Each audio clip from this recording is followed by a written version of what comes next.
All right, hey guys, tonight got this sent in by a viewer. This is the UR Tactical or Obscure, depending on how you look at it. It's kind of confusing. Advanced Modular Plate Carrier System. So I've done one other video on Obscure stuff, a little utility pouch and belt mount adapter. And I like their stuff. They do interesting things, right? They're not like your typical Chinese knockoff company. As far as I can tell, they're all their own designs, and they're pretty well made. So because a viewer was willing to let me take a look at this, I thought, why not? So we'll get it on the table. It's actually really interesting the way they put this thing together, and it's $140. So lots of different patterns available, kind of a neat rig, and it looks to be decent quality. All right, I haven't checked it out under nods, so maybe it glows, maybe not. I'm not sure, but we'll take a good look at this thing and show you kind of the interesting things they did putting it together. All right, throw it on the table. All right, so looking at this Obscure or UR Tactical plate carrier here. So I did go to the website.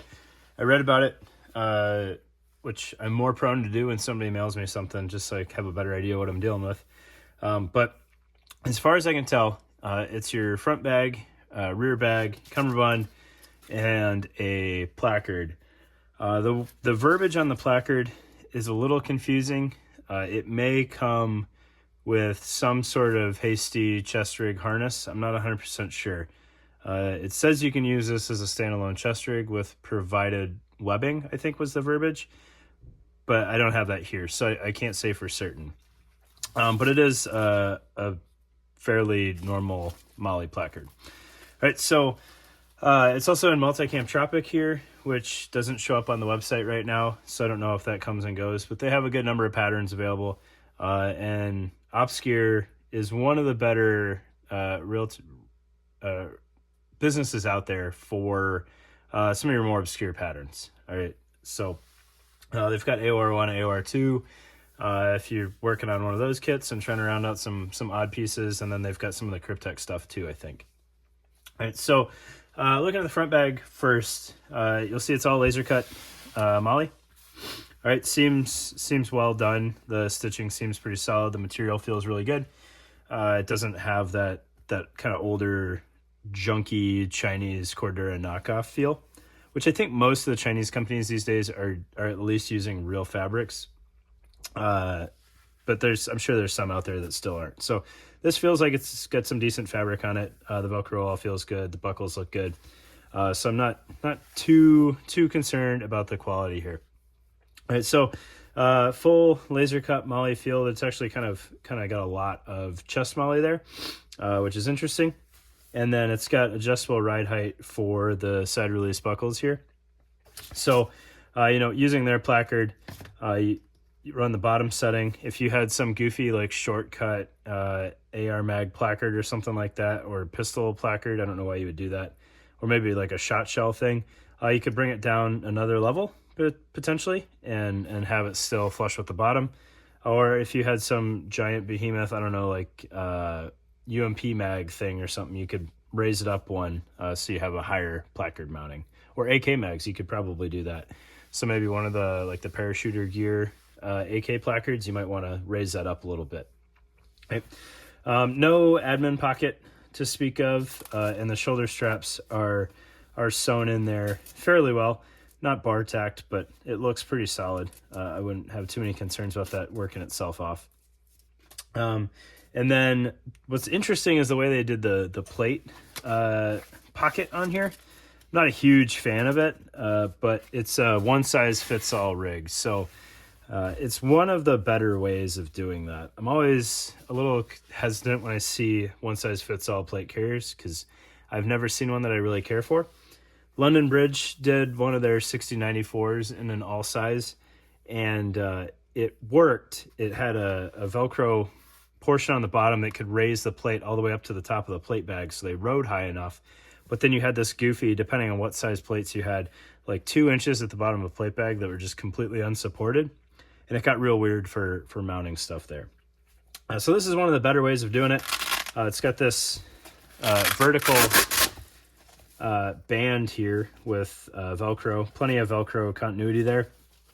and then this elasticized kind of, I don't know, girdle around the plate. So I've got small plates in here, which would be like the worst case on this thing, I suppose. Maybe XLs could also be looked at as worst case, but with mediums in here, I think you'd be pretty happy about how it fits. It's not overly tight on the smalls, but it does get nice and secure when you do the vertical flap there. And there's a little bit of padding up here, which is kind of a nice thought, right? Pad the top of your plate. And then there's padding in this bottom portion, which oddly enough doesn't wrap around here. So that could have been really cool, is to have like a padded bottom on the plate bag, which would really help protect your plates.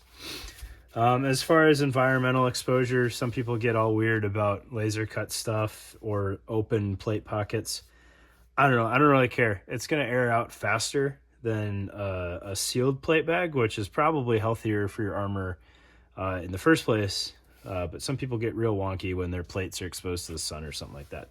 You don't necessarily have that with this because all the exposure is on the inside, but your soft armor backers or whatnot can get dirty and maybe chewed up a little bit around the corners. Just something to think about, right?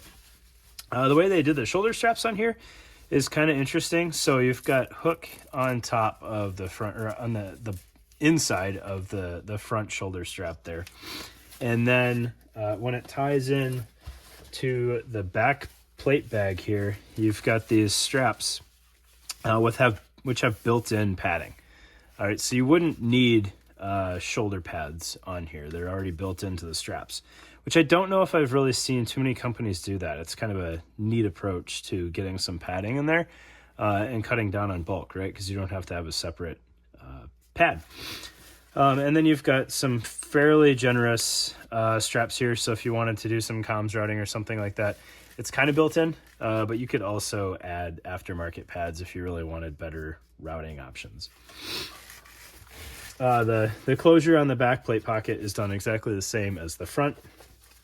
And then real quick, if you look internal on the cummerbunds here, you've got kind of this goofy, kind of janky mesh pocket here, which you could put a radio or something in, or a mag, but it's kind of too big for smaller items and too small for like side plates. You couldn't fit side plates in there, but a Motorola radio would fit in there fairly well. It would probably move around a little bit on you.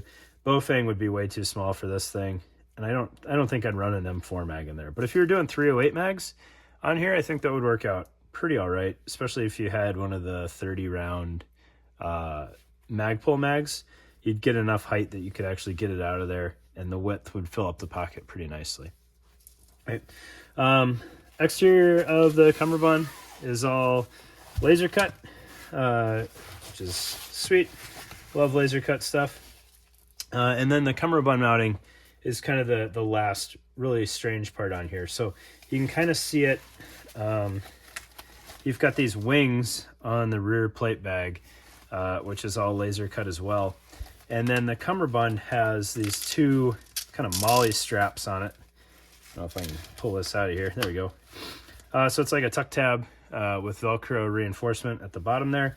And then this one wraps all the way around. So it's sewn out the top of the rear plate bag here, and then feeds through your cummerbund. You'd probably weave that if you wanted to, but I don't think you need to keep it secure. And then it has its own tuck tab that comes internal on that reinforced wing on the back of the plate bag. So in theory, you have kind of infinite adjustment on the cummerbund. It might get a little sloppy, so you can extend it in reality all the way out to here. So I could loosen this cummerbund up by I believe 3 columns on each side, which would add another 4.5 inches on each side, so another 9 inches of girth, which is a pretty hardy cummerbund at that point. But I could, use this Molly tuck tab here all the way out to the second to last column, and then the sewn column here, and that would mount your cummerbund perfectly fine.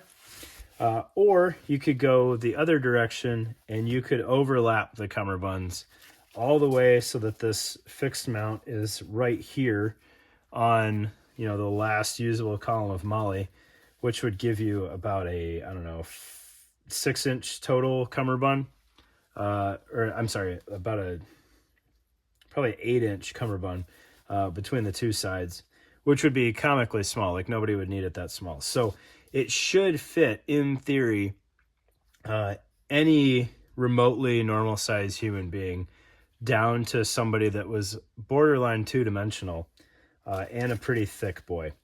It should fit all of those, which is kind of neat for a one size fits all carrier. I think it's fairly well done. I probably wouldn't ever ask for a cummerbund setup like that. There's no stretch or anything like that, but for $140 and what it is, it's a decent enough setup.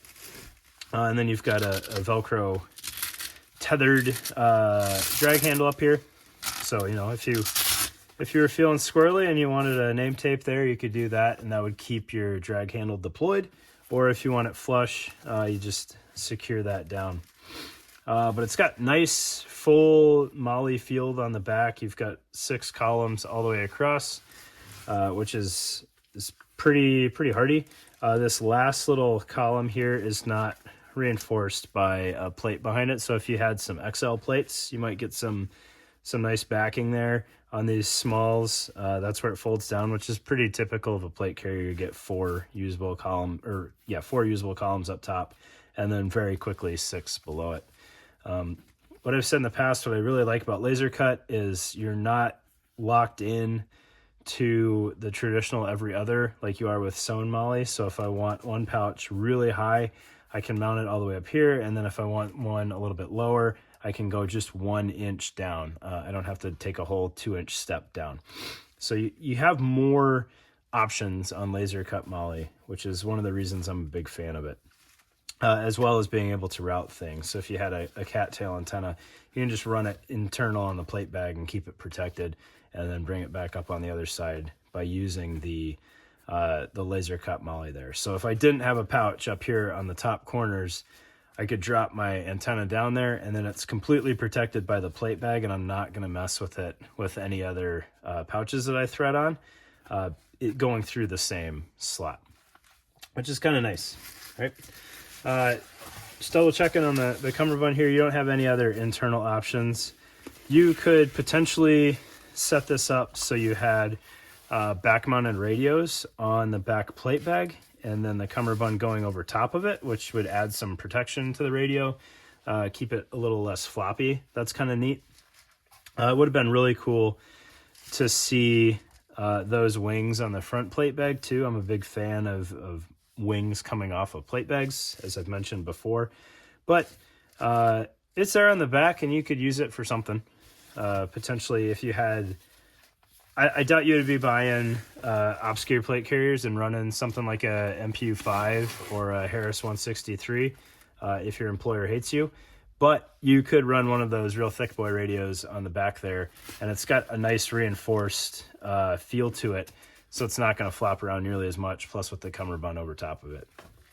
But yeah, that's the OPS or UR tactical plate carrier.